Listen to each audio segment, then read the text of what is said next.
Quand on parle de 1989, il faut se demander où est la dialectique.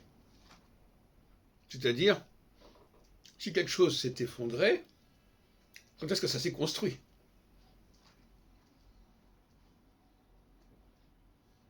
À partir de quel moment ces pays satellites de l'URSS ont-ils été justement satellites?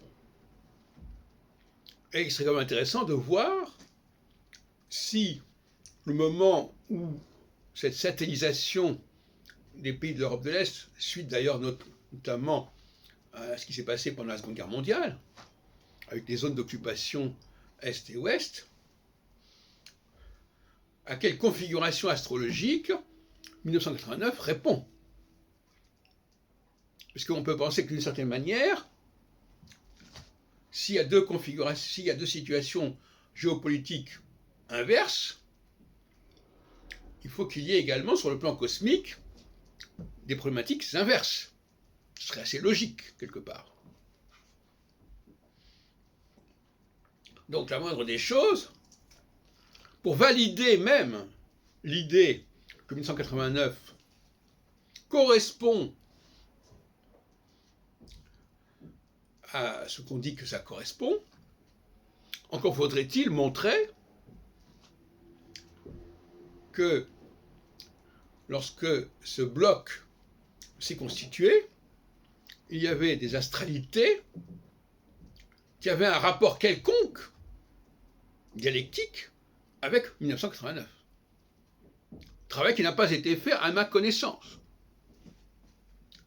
Et, d'autre part, il est évident aussi que l'histoire de ces pays d'Europe centrale n'a pas attendu la création de l'Union soviétique pour exister, c'est le moins qu'on puisse dire. Donc, qu'à un moment donné, l'Union soviétique ait mis la main sur cette région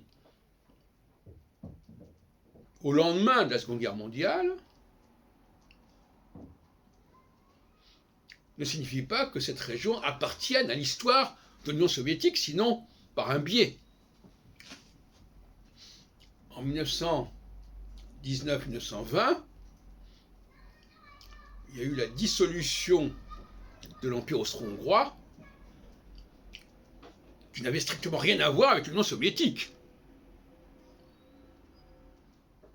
Et c'est là que 7 pays, je crois, sont apparus sur les ruines de cet empire austro-hongrois.